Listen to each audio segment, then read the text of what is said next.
up, everyone? Happy December, and welcome into this week's episode of Pick Up Sports Talk. I'm Spencer Stein. And I'm Brandon Schiffman. I feel like every week we say it, there's a ton to get to. So let's just dive right in. I feel like there's a ton to get to until football ends, but sadly CFB is coming to an end. Yeah, but there's still, with that being said, a ton to talk about. I just want to dive right into rivalry week, if you don't mind. Just jump right into the game. I personally was watching this. I know you were on a flight, so I'll give the quick Brandon update here.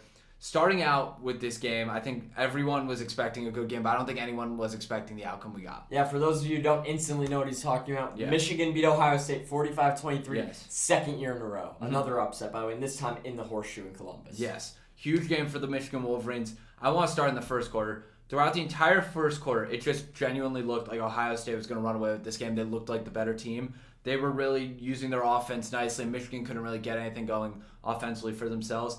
As the game went on, Michigan started to turn it around, and by the second half, it was an absolute blowout. Michigan held Ohio State to only 3 points with a great performance from J.J. McCarthy. I think it was his first real performance where he established himself and said, I'm on the scene. For Michigan's overall offense, Donovan Edwards with one hand. He legitimately had his hand wrapped, basically like Jason Pierre-Paul.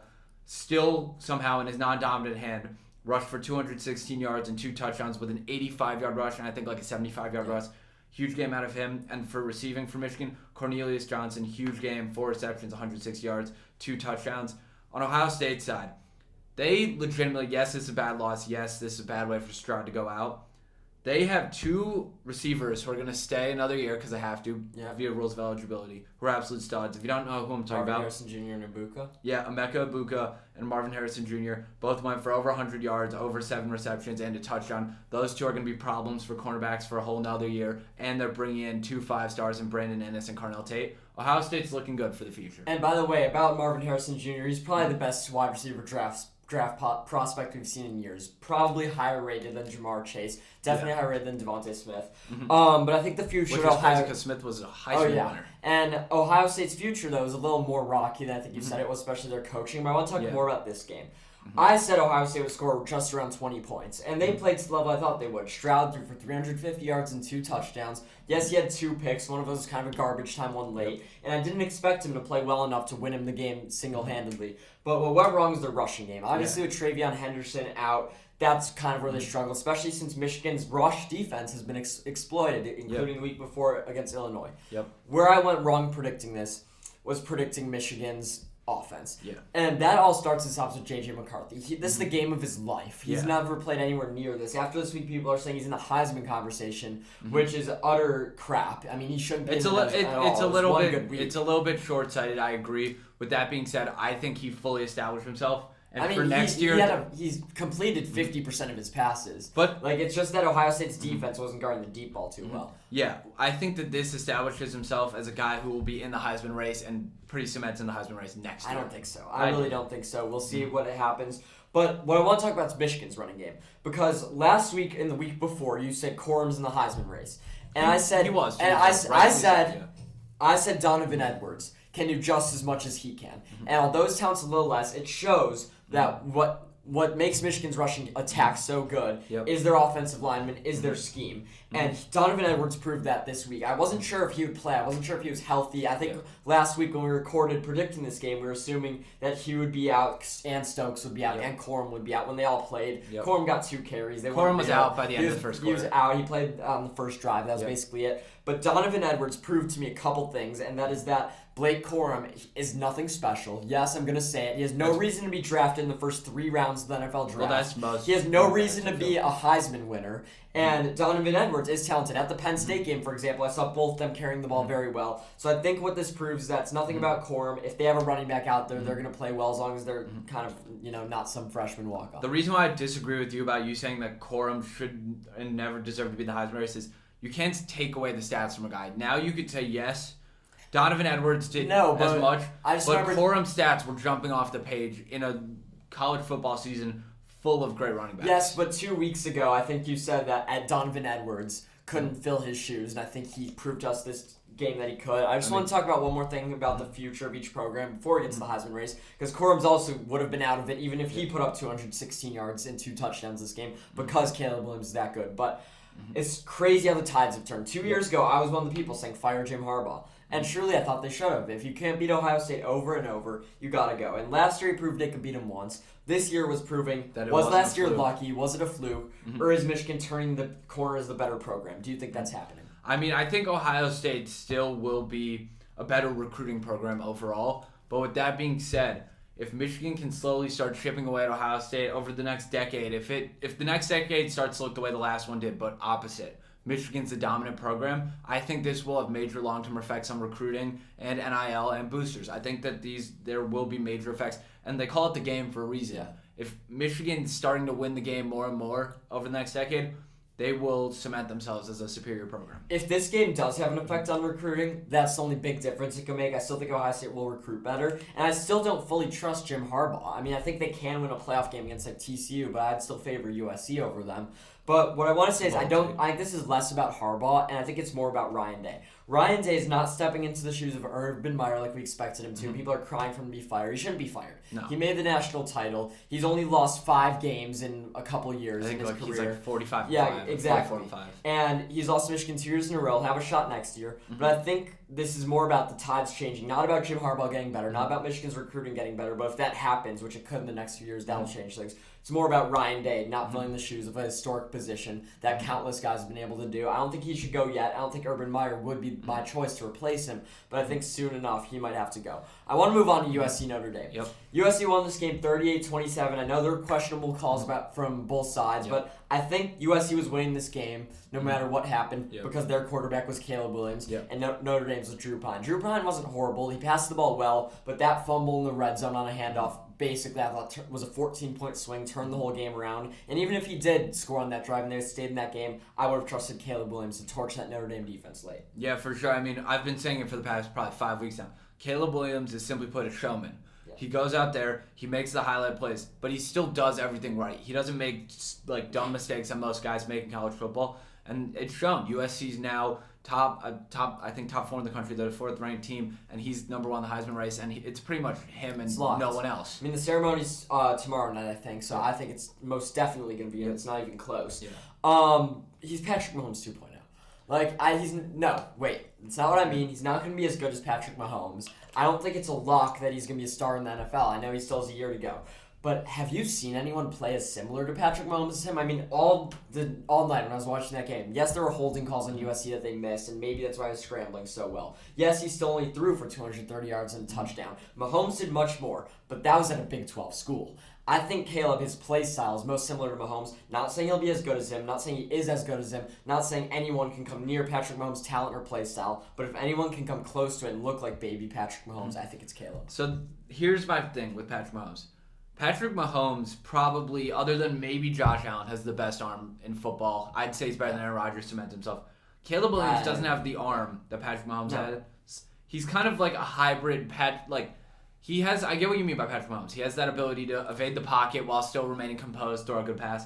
But I just think Patrick Mahomes, his throwing ability is even better than his elusiveness. But I'm not saying he has the same skills as Patrick Mahomes. I'm not saying he has his arm. I'm just saying his play style is similar. The way I see him stand in the pocket, escape when he needs to, make throws, make plays. He is a playmaker. Similar to Patrick Mahomes. Not like Lamar Jackson, where he always is running. Not like Justin Fields, where I think he's also run first. Not like Josh Allen, where he scrambles, he's big, and hucks it down the field. I just see a lot of Patrick Mahomes in him. I see a little bit of Kyler Murray. I think Kyler could be I'm thinking like prime Kyler, not like and another Lincoln Riley coach guy. But I think those futures bright for USC. They're way ahead of schedule. And honestly, as I said, Drew Pine, he was 23 for 26, 318 yards, 3 touchdowns, only threw 1 interception. It took a while. That fumble was such a turning point in the red zone. I think that's where the game was lost. Estime only had 43 yards rushing because USC forced him to try and beat him with his arm, and he did. He couldn't get the plays late. He couldn't score in the red zone as much as he should have, but he did play better than I thought he would. If they could get a transfer like Cade McNamara has entered the transfer portal, I also think Notre Dame is going to start to compete, especially behind Freeman. I hope Cade goes to Notre Dame. I think that'd be a good program for him. I think both sides would benefit. Let's move on to LSU versus A&M. This game absolutely shocked me just because I've been A&M's number one hater, and I haven't been necessarily a lover of LSU, but I've respected what they've done this year. LSU lost 23-38. Do you want to give us some thoughts on that? I mean, yeah, first I wanted to say there's a reason in my pool I didn't take LSU because I thought this was actually a scary game. I'm not saying Texas A&M is good, but it's their last game of the season. It's at home. It's been a disappointer, but it's not even so much about TAMU. It's more about LSU has kind of been playing in close games. They've looked bad the past couple of weeks, and at some point they're bound to trip up. And I was really hoping we could get to see Bama, Georgia one more time. Because although Bama's not that good, I think LSU's going to get absolutely annihilated. They're going to get obliterated. They scored 23 points, but six of those came in the fourth quarter. They were pretty spread out. Jaden Daniels, obviously, he has the ability. You said to me in the red zone, he looks like Jalen Hurts. And his decision-making, not necessarily his play style. But regardless, he didn't throw for 200 yards. He didn't throw for a touchdown. He did rush for 84 yards. But really, their offense was just going nowhere. Despite the 23 points, their offense was going nowhere. And their defense, and Texas A&M was running all over them. Mm-hmm. Yeah, overall, A&M just simply... I mean, A&M, if you look at their stat sheet, it's pretty bland other than one guy. I mean, 215 rushing yards. 215 rushing yards and 38 carries for 2 touchdowns. That's a huge game. I mean... You think about it, their quarterback play all year has been pretty subpar, and the other night proved that. And I mean, it's really, there's not much more to say except for from start to finish, it looked like Texas A&M was the better team. Not that they're good, just that LSU looked bad. It's almost like they're frauds. Last game I want to hit, South Carolina upset Clemson 31-30. Second week in a row. Is this more about Rattler and South Carolina winning 2 in a row, or is it more about Clemson being bad? It's more about Clemson sucking, but good for Rattler, in my opinion at least. DJ is awful. The program... he should not be their starter next year. I don't know what needs to happen for him. Maybe enter transfer portal, do something similar to Rattler, find a better destination. He's had an awful year, despite the fact that they've been seemingly a highly ranked team all year. I mean, yeah. I think the only reason South Carolina wasn't favored in this game is because there's question marks around them. I don't think anyone expected much more from Clemson. I mean, I would expect more than 100 passing yards and maybe instead of 1.0 touchdown to interception ratio. But Will Shipley obviously was still dominant. He's the only reason they stayed in that game. It's crazy. In their upcoming game against North Carolina, he's minus 950 to score a rushing touchdown. I just saying, he's their whole offense. I don't expect much more for Clemson. They're done. The program's going downhill. They're going to need a new quarterback to spice things up. Brandon, I want to move on to the upcoming week. I feel like we did too much analysis there. But we're going to move into predictions. This is what you guys want. We're going to go through 5 big conferences and the American. Why don't you start me off with the Friday night game in Vegas, Utah and USC. Does USC secure their playoff spot? I think they do. I mean, mind you, last time they played, it was a thriller. It ended in overtime with the Utah loss. I don't think Heisman Caleb Williams is going to let that happen again. I think USC wins this one, but I think it's going to be a really, really good game. I mean, if the last game wasn't in Utah, I think USC wins that game, and I think USC has only improved since then. But I still think it's really close. I know this is crazy to say, and I was saying so many good things about Caleb Williams over the weekend. I know he's been so amazing. He's going to win the Heisman Award. But still, a little piece of me is unsure if he can do it every single game and if this team in year one can do it every single game. I know it's crazy to say. I know it's a fixed mindset, but I'm still a little worried about that, and we know what we're going to get from Utah. We know Cam Rising's going to play well. We know their defense is going to leave it all on the field. They know this is the biggest game of the season. They're not making the playoff. This is what they care about, proving that the win against USC wasn't a fluke. Utah's going to play really tough. It's a matter of if USC can play like they have the last 3 weeks or not. I think they do, though. I think they pull out a win late, another high-scoring one, win by about a field goal. For sure. I completely agree there. Next one, Big 12, Kansas State versus TCU. You want to give your prediction? I mean, yeah, I feel like I have to pick TCU. I've picked them the last few weeks. I think they should stay undefeated. But I think the spread makes sense. If you've been watching Kansas State, don't ask me why. I watched their entire game, start to finish, against Kansas last week. And I want to talk about Will Howard because last time they played TCU, they didn't have Will Howard. They had Adrian Martinez, the Nebraska transfer, as their quarterback. And since Will Howard came in, he's looked really, really good. He won on the road in at home against Kansas last week in good fashion. I think Kansas State really proves a challenge, and everyone's going to be picking TCU just because they're undefeated, just because they've watched more TCU, but the spread's 2.5 for a reason. This game's genuinely a toss-up. It's not like TCU should be favored, but I will be picking the Horned Frogs. When I look at this game, I told you this last night, I think TCU understands how special this season's been, and I don't think they're going to let another team take it away from them. I think that based on what I've seen from them over these past few weeks, they've had some gutsy games, but they've never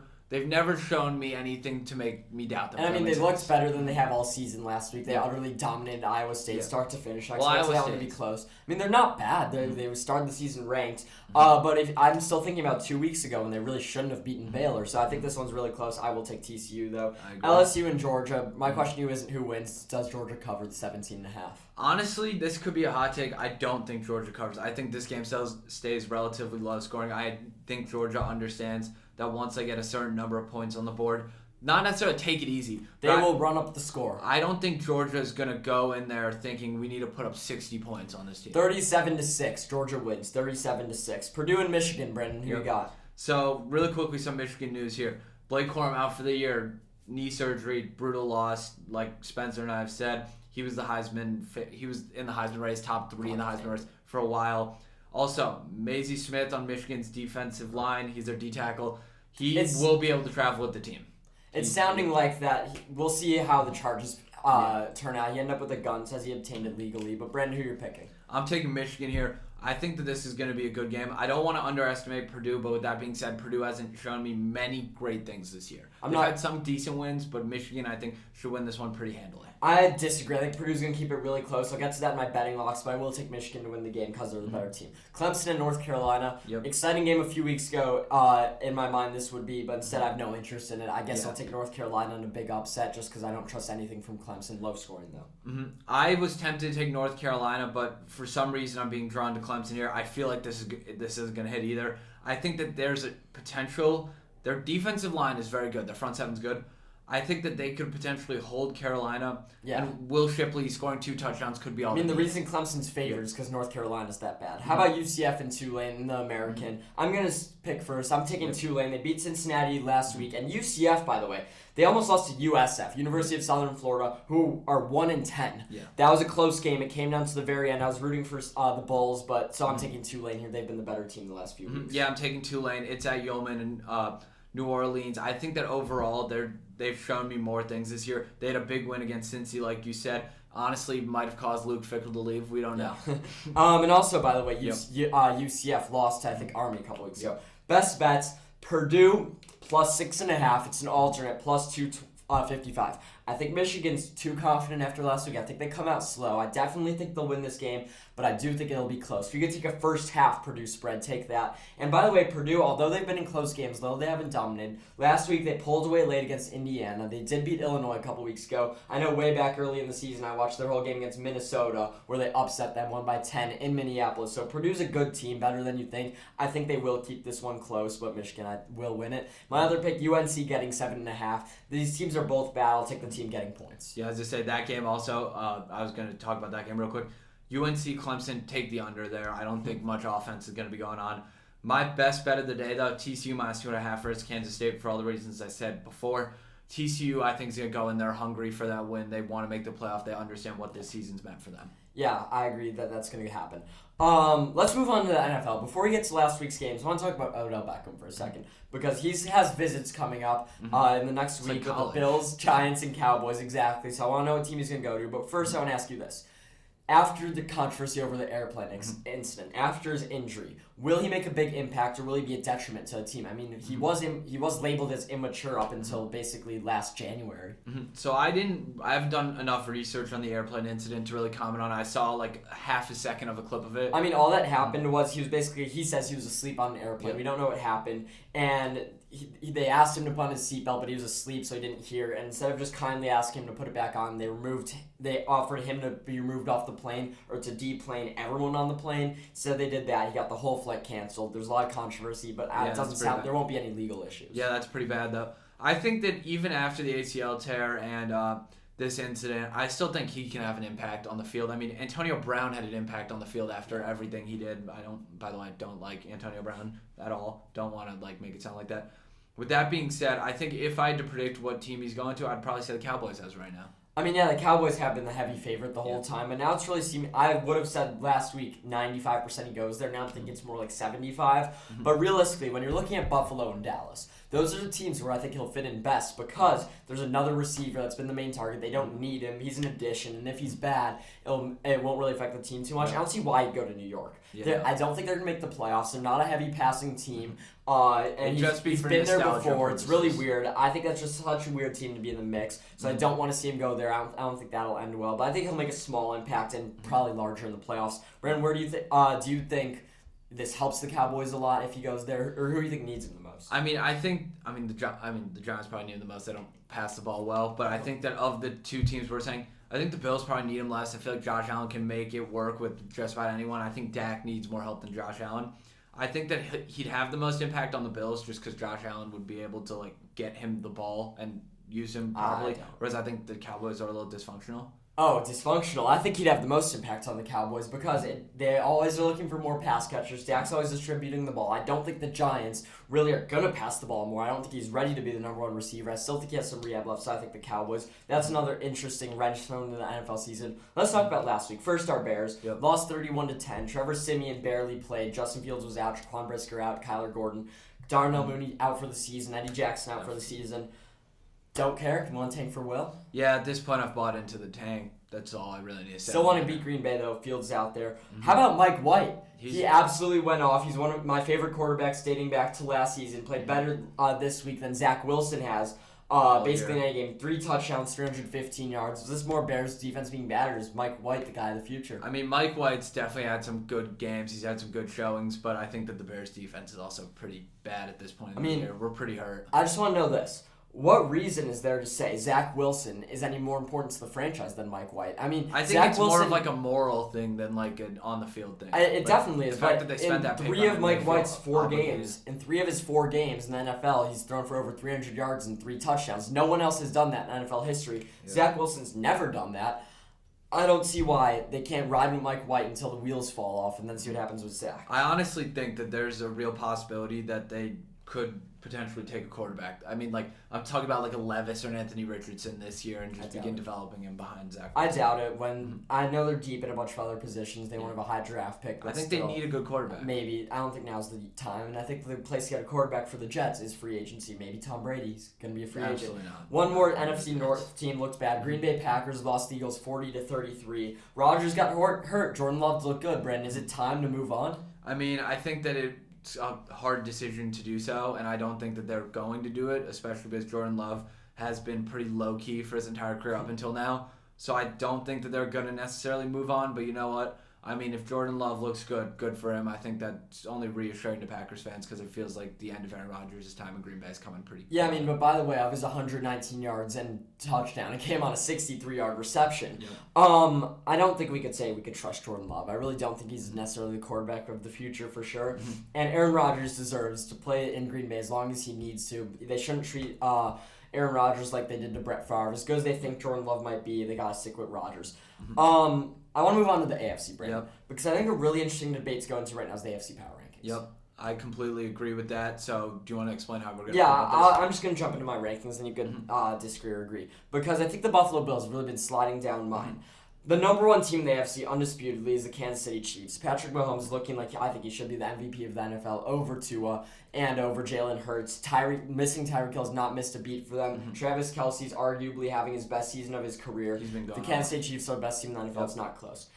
My number 2 team is the Miami Dolphins. Here's why. They beat the Buffalo Bills. They haven't lost in longer than the Buffalo Bills. Their only losses come without their quarterback, Tua Tagovailoa. Arguably, they have better weapons. They got Bradley Chubb. Their next 3 games, though, are in San Francisco. Hard game. On the road against the Chargers, and also on the road against Buffalo. Also a hard game. So, after those 3 games is when we're going to know if the Miami Dolphins are really as good as we say they are. I think right now you could rank them over the Bills, and I think you can't say, Josh Allen had tough playing in the heat. That has nothing to do with it. Yeah. Miami might have struggled playing the cold, but if they could win this division, they might not have to play in the cold. I want to see what he does in Buffalo. I want to see what he does against San Francisco this week.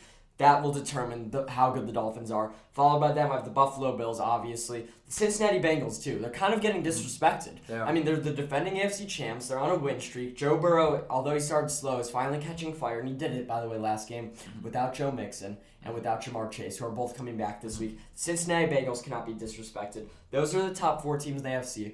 Those are the top 4 teams, I think, in the NFL. I wouldn't rank any team above those 4. I think knocking on the door behind them is the Eagles and the Niners. I think that the Eagles, Niners, and Vikings. I think that Not the Vikings. Oh, no. I think that the Eagles are between the Bills and the Bengals, personally. With your list, let me talk about your top 4 real quick. I like the Chiefs up top. They've been as good as anyone could have predicted this year, if not better. The Dolphins, Bills, I think it's close. The Dolphins are on a longer win streak, which is advocating for you. But head-to-head, I'd probably take the Bills just in any given game. The Bengals, I think, are a great team. I've been rating them highly all year. Their defense has been pretty depleted. They've lost a couple key guys. That's something to definitely look at for the playoffs. But Joe Burrow turned it on last year with its roster that I believe was worse. So, I'm completely fine with that. By the way, the Minnesota Vikings are nowhere near there. I don't think they're a very good team. I think they're fraudulent. I mean, their point differential on the season is what, +3? They still win games. That's the point, though. We'll see. We'll see what happens. I think they're going to start to fall apart. In the AFC, though, after the Bengals, huge drop-off. Tennessee Titans, very underrated team. Huge drop-off. Everyone else. The Los Angeles Chargers, how far do you have them going? I don't remember. AFC Championship, winning the division? Looking horrible. The Baltimore Ravens are incredibly overrated. They've been in a ton of close games. Didn't they just lose to the Jaguars? Might have been about T-Law. T-Law might be coming up and looking good. But the Ravens have looked bad. And then I guess the Jets. I mean, they don't have a quarterback. The rest of the team looks good. But here's my hot take. The Cleveland Browns will be welcoming Deshaun Watson back this week. Obviously, we know the accusations behind him. Obviously, we know there's a lot of personal issues behind him. He's a complex figure in the NFL. But I just want to get into the play. As well, yeah. I think if Deshaun Watson can look as he did in the past, the Cleveland Browns can play themselves into the top 5 teams in the AFC, right above the Tennessee Titans. What are, though, the expectations for Deshaun coming back this week? I mean, after seeing him play a little bit in the preseason, mind you, preseason means very, very little. Preseason. He looked awful in the preseason. Reports from the Browns said he wasn't looking good all offseason. I think that there's a lot of question marks there. I genuinely do. Some people think he's going to come back in MVP form. I don't think that's the case. I think he looks painfully average, and I think in the end the Browns wind up regretting giving him a $230 million guaranteed deal. Deshaun Watson still has the talent he did a couple years ago. There's nothing to say that that's regress. I mean, missing a year and missing basically 2 years at this point will have an impact. I agree, but I think deciding to pay him and trade all those picks for him is questionable given all the accusations around him. But looking purely talent, I don't think they regret a thing. However, talking about this week, I think he's going to drastically underachieve expectations. He will. The expectations are set too high. My personal expectations are low. I just think I want to see him show some talent. He doesn't need to do something amazing, just not look horrible. So I think people are going to be disappointed by what he does. Thankfully, he's coming back against a Houston team that's not very good. In the stretch run, there's not expectations for them to make the playoffs, given that they're 4-7. They do have Cincinnati, Baltimore, and Washington coming up as 3 of their last 6 or 7 games. So I doubt they make the playoffs. Yeah. I'm just saying, if Deshaun Watson can overexceed what I think he's going to do, go up to the level he was in Houston, they'll have a chance. Brandon, are you ready to move on from football? Yeah, I'm fine with that. Okay, so a lot going on in football, though. This championship week in college football will be great. I want you to give me, way too early, NBA MVP ladder. Obviously, there's a lot to say about the teams, but I think it's too early to analyze that. What we can talk about is star power. You tell me who your top 5 MVPs are. Quickly want to get into this and preface this by saying this was inspired by a Jimmy High Roller video. Shout out to Jimmy. He's been killing it. My number 1 in the MVP ladder is Luka Doncic. I know what you're thinking. The Mavs are an 11 seed. But he's averaging 33, 9, and 9. Do you want to try to name anyone else who's ever averaged that stat line? Who? No one. Yeah, how many games has he played? Statistically, the greatest season of all time. How many games has he played? He is number 1 in PR by far. It doesn't matter that they haven't played a lot of games. No. Right now, he's the most valuable player in the NBA. He's going to sustain the 33, 9, and 9 for the rest of the year? Why not? He's the most valuable player in the NBA right now. My number 2, Jason Tatum, 31, 8, and 5. 26.5 PPR, that's 6. The Celtics are the best team in the league, though. The Celtics have been absolutely killing it. They're a 1 seed. That's why he's number 2. The only reason he's not above Luka is because the stats are close. The stats are close, but Luka's slightly ahead of him. Next, number 3, Giannis. 31, 11, and 5 with a 28.5 PER, 4th in the league. That ranks him. They're the 2 seed. He's honestly sneakily having his best year of all time, maybe second best year of all time, and he's still number 3. That's just because the 2 ahead of him have been putting up ungodly stats all year, right? That's the way I'm looking at that. Next, Steph Curry. This is bold because he isn't getting as much buzz as the rest of these guys, averaging 31, 7, and 7. But he's having statistically the best shooting season of all time based on true shooting percentage. Not even centers like Shaq have been averaging this high of numbers shooting-wise. My 5, John Morant. He's averaging 29, 6 and 8. He's just fun to watch. He's a human highlight reel. That's why he's as high as he is on this list, and he's a great player. Honorable mentions, Devin Booker put up 51 on my Bulls last night in 3 quarters. That was embarrassing. And the Suns are a hot team. KD sneakily having one of his best years in his career, age 33? That's big. Shai Gilgeous-Alexander has established himself as a bona fide star, putting up some crazy stats. Donovan Mitchell's adapted perfectly to his role in Cleveland. One other name I forgot to mention, maybe 2. Jokic and Embiid aren't even in this list, and both of them are having amazing years as well. Ready? Let's hear it. There's no world in which you could be talking about, it's the statistically greatest season ever. It's the best shooting season of all time. Have either of them played 20 games? No, but the point is that the ladder is today. Yes. Okay? So as of today, Luke is the but one here's what I'm asking. with the greatest season of all time. No, Steph wait. is the one with the Here's what I'm getting. Neither of us know this stat, but I doubt that there's never been someone to average 33, 9, and 9 through 20 games. You're comparing him to guys who have done this over 82 games. Same with Steph Curry. So to say that's the best shooting season of all time is one thing. MVP I know what we're talking about right now. Today, but I'm saying you can't say it's the statistically greatest shooting season through 20 games. Through 18 games. So here's what I'm saying. I have more to go. No, you don't know that. There might have been someone better through 18 games. I think it would be known right now, considering people are saying Luka Doncic is 7th greatest season of all time. No, but I think there's probably been someone through 18 games to average 33, 9, and 9. That's what I'm saying. Who knows? Regardless, there's a clear top 4 in the NBA MVP ladder, in my opinion. Luka Doncic, Jason Tatum, Giannis. Guess who my 4th is? I'll give you a clue. He's nowhere on your list. It's Joel Embiid. Realistically, he has been one of the best players in the NBA for years and come close to winning the MVP. He has a 29 PER. What is that, 2nd in the league? I think 3rd? The Philadelphia 76ers have looked great. They're only the 4 or 5 seed, but I give a ton of credit to both Embiid and Doc Rivers for getting this team together. He was my preseason prediction. And by the way, what is he averaging? 31, 5 assists and 10 rebounds. Holy cow. He is definitely, I think, in my top 4. I would put Jason Tatum over Luka Doncic because this award is about having a good team. How valuable are you if your team's the 11th seed in the NBA? Jason Tatum, if you want to talk about statistically best season ever, the Celtics offense right now is the best offense in NBA history. And look at the pieces Tatum has around him versus Luka. Luka's legitimately all alone. That's the counter. That's true, but I mean, it's still about how good's your team and how important are you. And when the stats are so similar, but one team's the best in the league, having the best offense of all time, and one's 11th in the West. Because the truth is, and hear me out on this, if it really was going to the most valuable player every year, it'd probably be going to Giannis for the past 5 years. Yeah. That's the truth. It's stats, it's value to his team, it's what's done. If you really look at Luka's career, the reason why the Mavericks are such a sorry team is because Luka's been so good since the minute he stepped on the court that they haven't had a good draft pick since he's got there. They haven't been able, and they're not a free agent destination by any means. That's the thing. He's legitimately been so good, and we're not talking about his whole career, but he's been so good that they haven't been able to be as good as some of these other teams. I mean, look at how good Porzingis and Brunson are playing this year, and he was with Luka. Maybe Luka was holding him back. But I mean, he does pass to his teammates, and they missed the shots late. But realistically, Jason Tatum should be the 1. Doncic should be the 2. I think it's close. Giannis being the 2 or 3, honestly, could be fair. But Joel Embiid's got to be in the conversation. He's still my prediction to win it. I think the Sixers are a good team, and he's averaging 31 points a game. I mean, come on now. After him, I think it's fair to say any of those guys. Shai, I obviously love. KD. Shai's amazing. Steph, I think is a little overrated. That's going to be an issue. I think Donovan, too. It should not be He's not going to win it by any means. They're too team-oriented. He's even the most valuable player on his team. Yes, 100%. Are you kidding about that? The whole offense runs through Darius Garland. I mean, but Donovan has the better stats. He's brought them into this spot. Yes, he's the scorer. But I mean, when you're on it, I get what you're saying. He's definitely the scorer. He's definitely the best player on his team. But when you're talking about value, I think Darius Garland, if he gets hurt, this team might start to do worse than if Donovan got hurt. I mean, sure, but when you're looking at Jason Tatum too, Jaylen Brown's right there with him. But Tatum has scored more than Brown most of the time.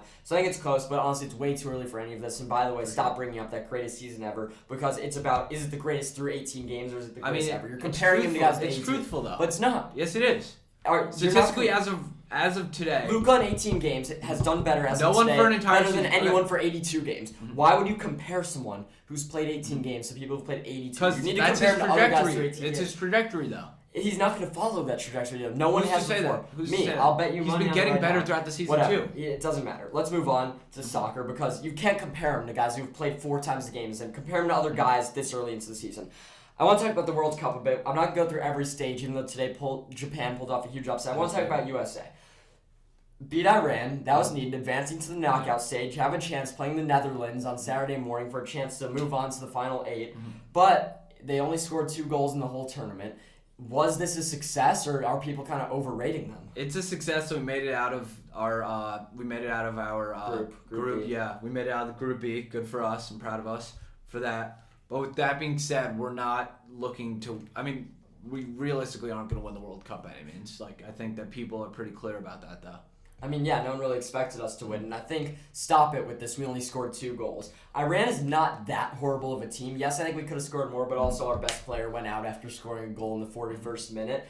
We played England to a draw. You can't hate on that. That's a big And point. Wales, obviously, I think we could have had more offensive opportunities. But the real thing is the team is mature. They've overexceeded expectations. Getting out of the group should have been the expectation. And the defense has really been incredible. They've made smart plays. And we're the youngest team in the tournament. This year was all about a runway going into 2026. When the World Cup is in the U.S., we're going to have the same team, just everyone's going to be more developed and older. Who knows, we could have more young stars. And proving that we could win, we could make it to the knockout stage is all that matters this year. I doubt we have a chance against the Netherlands, but I think our defense can't keep them to 1 goal. I think we're going to lose 1-0. And if it goes into extra time, I think we're going to have trouble scoring with an injured Pulisic. But we'll see what the team USA can do. But I'm really proud of them. Weston McKennie's look good. Destas look good. Matt Turner, too, the goalie's been Matt great. Turner's He's been been phenomenal. locking it down. The only guy I'm disappointed in is really Weah.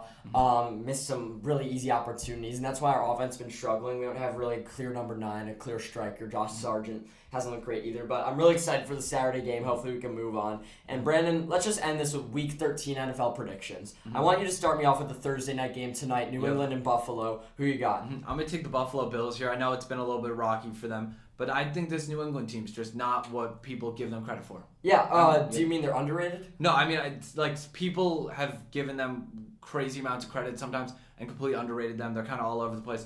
I think as of today, they're slightly overrated, though. Okay, I don't know what you're saying, but I disagree with you, I think, because I think the New England Patriots are actually better than people give them credit for. I would actually put them in that tier with the New York Jets, especially after beating them the other week.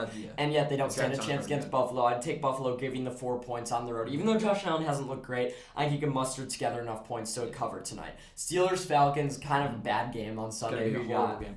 I'm going to take the Falcons in, like, quote-unquote upset because Pittsburgh's favored. Pittsburgh just looks bad. Kenny Pickett's probably going to throw like 3 interceptions or whatever. I'll still take the Steelers. They were able to beat Jeff Saturday this week. I think Mike Tomlin's still going to try and get his team to not have his first losing season in his career. Give me the Steelers. They're on the road. Jacksonville and the Lions. Is T-Law legit first? I mean, don't forget, at the beginning of the year, you were calling him a top 7 quarterback in the league. Top 10, but yeah. I mean, I think that T-Law has shown flashes, but I don't think he's legit, but he's not like a top 10 quarterback.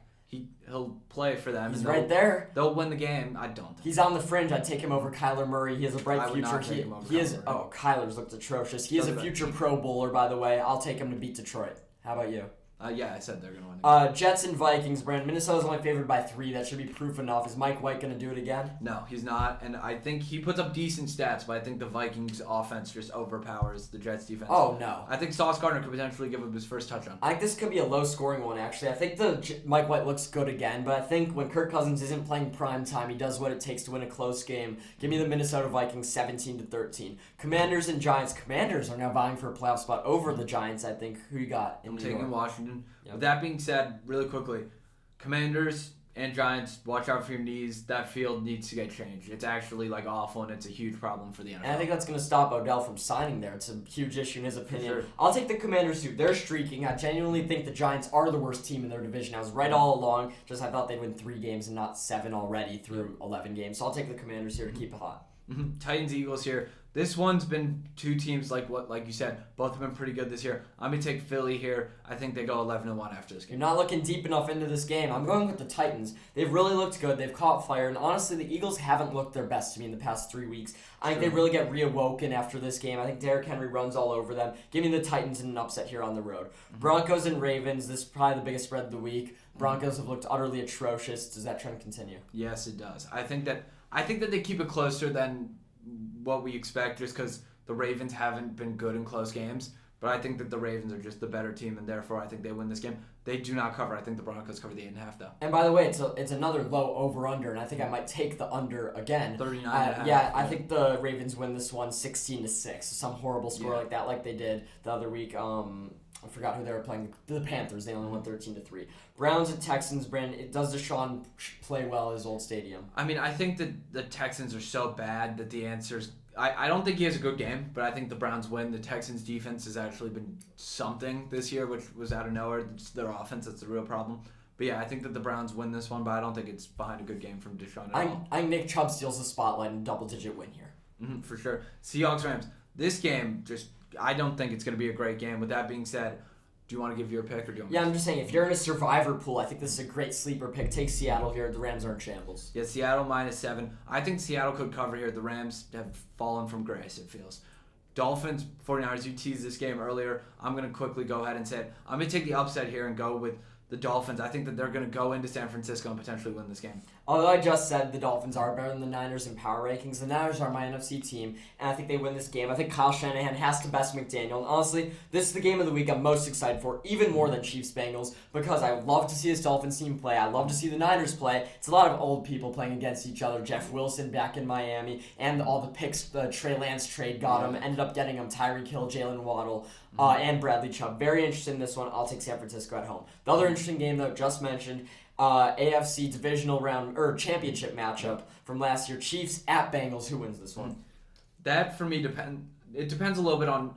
I think the Chiefs win this one real quick. Okay. But I think that what happens in the game depends on whether or not Jamar Chase plays. I think he could have some big impacts. I think he just adds a layer to their offense. The way we used to say Tyreek Hill adds a layer to the Chiefs. I don't think it's quite to scale. The Chiefs have been fine since Tyreek Hill left. That's true. I think this game stays close regardless of Chase and Mixon, but I think that Kansas City has been the better team this year, and although Cincinnati's really picked it up, it hasn't all been in close games. No, it's without Jamar. I'm going to take the Chiefs close in a high-scoring one here, similar to their game against the Chargers a couple weeks ago, maybe 27-24.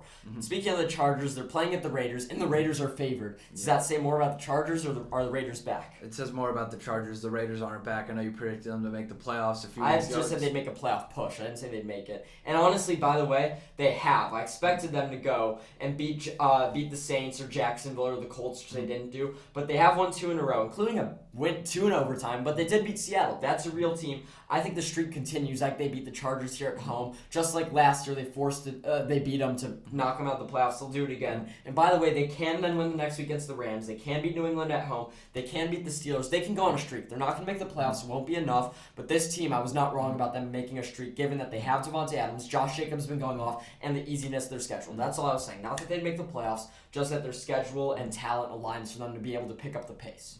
So in my head, as I was thinking about this game, I was going to say, I think the Chargers are going to win, but I think that Josh Jacobs and Devontae both have monster games just because the Chargers' defense is so depleted. And you know what I'm thinking now? I'm thinking the Raiders are going to win this game because how am I going to predict those two to have monster games? And by the way, Los Angeles Chargers are allowing the most yards per carry by running back this year, maybe in NFL history. You're going to have to check me on that when Josh Jacobs goes off. Sunday night game, horrible game, should have been flexed out. Colts at Cowboys. It's Dallas covered 10.5. I think that they could. The Colts are sorry, and I genuinely mean that. And I think that if they have a big game, I think we know where Odell's going to sign. I mean, yeah, Dallas could do like they did to the Bears, but I think this actually stays closer. I think Jonathan Taylor keeps them in it in the first half. Give me the Dallas Cowboys 30-21. Monday night, Saints at Buccaneers. This is a horrible game once again. I have no interest in seeing the Saints. It's an awful week. They put up a goose egg last week, got shut out. Tampa lost to the Browns. Yuck, this division sucks. I will take Tampa, though, at home. Yeah, I'm going to take Tampa in a low-scoring game here, despite the fact that Brady hasn't done well against the Saints. Last pick, Packers-Bears. Preseason, I predicted this as the game the Bears win, despite a bad season. Brandon, first I want you to pick it.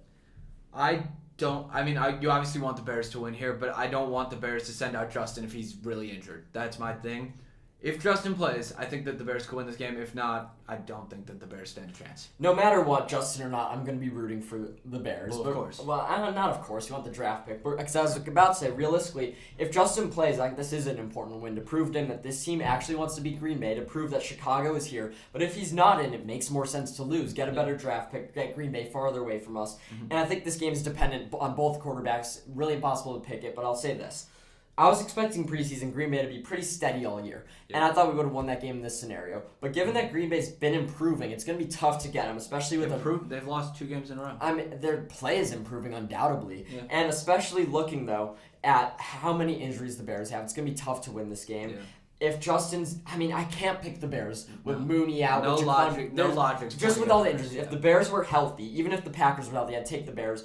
I can't seem to do it with unhealthy teams. What I do want to see is Justin Fields and Jordan Love duke it out at Soldier Field. I'm done seeing Rodgers is starting, so. I mean, I'm done seeing him. I understand that he probably will start, but I'm not going to root for a re-injury, but that's really my dream. I want to see what Jordan Love can do one more week. I want to see him duke it out. I want to see a Bears win. Realistically, given our injuries, I don't think Fields should play, and I don't think we win that game. It's sad to say it. Was not hoping this is where the season would go, but the Bears, I think the future is bright. Yep. Thank you all for listening in. I know we kind of hit a lot of topics there, but next week, a lot of college football. We're going to predict the playoff. We'll talk a little bit about the NFL, throw the NBA in there, maybe some World Cup. So really, thank you guys for tuning in. Check out our clips. Yeah, thank you so much. Make sure to like, subscribe, and share. Check out the clips like Spencer said. Yeah, thanks.